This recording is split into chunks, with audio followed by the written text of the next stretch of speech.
Hello and welcome to a rather odd episode because I'm going to call it 20.5 because I was just looking at my contracts and there's this thing. Complete the Moon 3 course. Fly by the Moon, Fly by Minmus, and Fly by Duna, all with the same single vessel. That sounds like an interesting challenge. How about we just accept that and see what we can do about actually completing this challenge? Now, since it has to be a vessel, it doesn't say it has to be manned, and it doesn't say I have to bring it back. So that's kind of what I am working on for kind of the parameters of it. Which means I'm going to, anticipate not having to actually bring the thing back.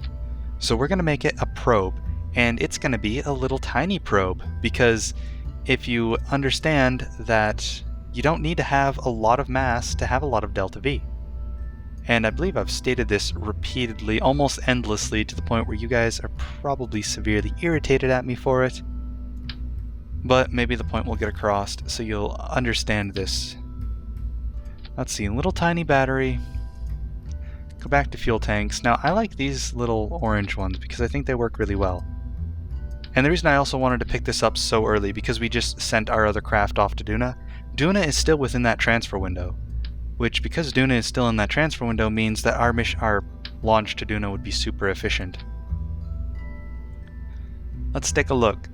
If we get this thing to orbit, this thing is capable of doing all of that. Let's say 1,000 to get to the moon, an additional 200 to get to Minmus, and additional 1,000 to get to Duna. This thing is way overbuilt.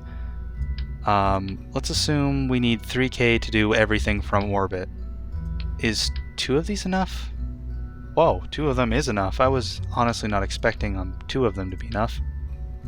I want to play it safe. Let's go with 3, since we are going to add a little bit more mass to this. Since it's a probe, it doesn't actually have currently any way of keeping itself powered. So we're going to grab ourselves 2 little solar panels.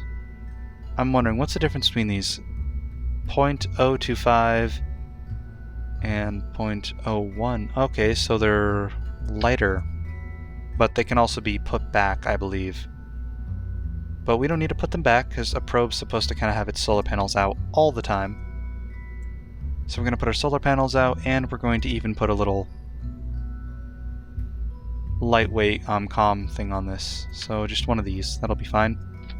There, we have a fully functioning probe with 3.6k delta V, which means from orbit this thing can go basically anywhere, since it just has to be a single vessel. Doesn't give me needs a Kerbal, doesn't give me a size, it just says vessel. And this indeed is a vessel. So we're going to use this, since it's perfectly fitting. Now let's look at decouplers. Little tiny, we'll go with the 1.25 decoupler. Because we're going to put this thing in a shell, a fairing, since it's not exactly something we can call aerodynamic. So we're going to put it in a little tiny fairing, and that's going to keep it protected while we launch it into space. So, a little itty bitty fairing, and now we're just going to grab some fuel tanks. So, I'm actually quite curious, is this thing light enough to just stick on a thumper and have it go all the way out to Duna? 2200, that's not enough. What about the kickback? Let's see, kickback, 3K. That's almost enough to get the thing to orbit, all by itself, so I'm unfortunately not going to go with it, because I'll just use a liquid stage, since I know I can trust a liquid stage to get me there. Let's see, 2 of these, and we'll probably grab the normal engine. This one. That's 3400 at 1.6. That, along with what we already have, should be more than enough. I'm considering, is that really going to be enough? So, we need to fly by the moon, which will take us 800 to get there. Like I said, probably another couple hundred to get to Minmus from the moon. Because we're not going to wait for a perfect transfer. yeah, it really should only take about 2,000 to do all 3 flybys from orbit, and we have 3,600, so this is enough on our vessel to do it. Let's grab our winglets for control while we launch, since we're just going to launch this thing straight up, super fast, and not worry about a thing.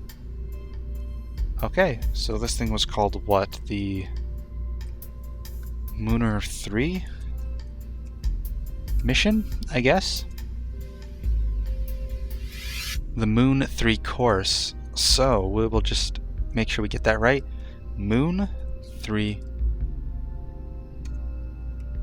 course. Moon 3 course. Once I learn how to spell, learn how to speak, learn how to type and speak. That's actually more difficult than it sounds, to actually be able to say one thing and type something else, or at least try and think and type and do everything all together all at once. Might not expect it. So here we go, SAS on, throttle up. And I forgot to check it for atmosphere. It should still have enough though. I mean, this slow start's only going to waste a little bit of delta V. It's not going to be wasting too much, so we should be completely fine with it. Hopefully. I don't expect it to really have wasted any more than 100 since this is such a small rocket anyway. Which means we're not going to worry about having to restart the thing. It should still be plentiful in its ability to do the mission, since like I said, we have 3,600 delta V, and it only needed, something like 2,000 we estimated. 800 to the moon, 200 to Minmus, another 1,000 to Duna from Minmus. Yeah. Maybe if we're lucky, the moon and Minmus will actually be aligned in such a way that we can do a flyby of the moon and immediately do a flyby of Minmus, just kind of instantly catch on to it.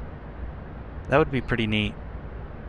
Or even in the event that when we caught on to Minmus, it'd be even cooler if that kind of slung us out to Duna all by itself, although I highly doubt that that perfect scenario is even possible. Okay, I shouldn't say that. It's possible.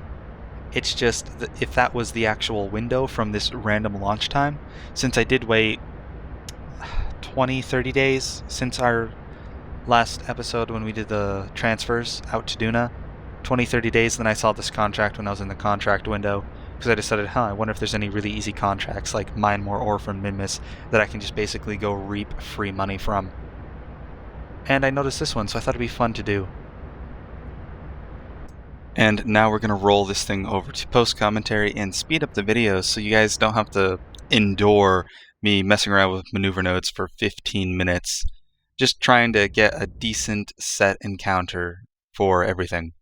Of course, we're going to complete our actual orbit first, since step 1 of this is going to be get the thing to orbit.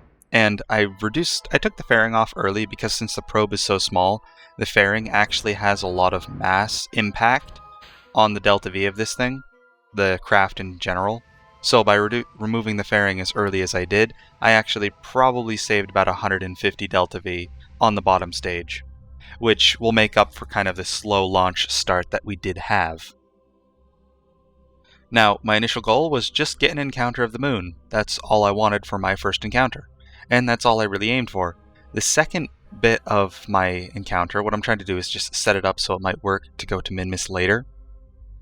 But the second bit of my encounter is designed to go from the moon to kind of sling myself out toward Minmus so that I can get a flyby of both, since Minmus is actually in a really bad spot to try this from where I was ending up on the moon, because Minmus was already past the moon, which means as it takes more time to get to Minmus, I am already having to fly by the moon.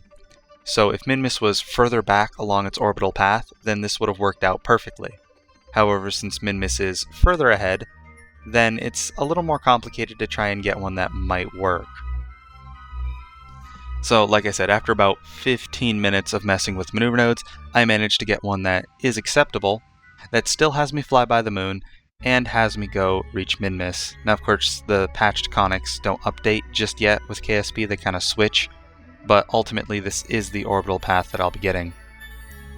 There we go, fly by the moon really fast, just kind of touch up on the orbital or the sphere of influence for it, and then grab that bit of the contract to complete, do a final adjustment for the Minmus orbit, so that when we go around, we will be able to encounter Minmus, and once we've been done encountering Minmus, we set our target to Duna, and do very similarly to what we did for our first launch in the last episode, where we go from Minmus to Duna, and we just plan our maneuver node accordingly, wait for it, and proceed to burn.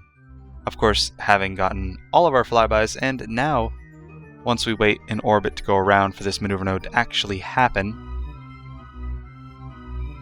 then we'll head off toward Duna, and it'll take us a couple hundred days to actually get over to Duna, so we won't complete the contract until then, but since we have an encounter with Duna, we will eventually get that flyby, and which means this contract, in my books, is done.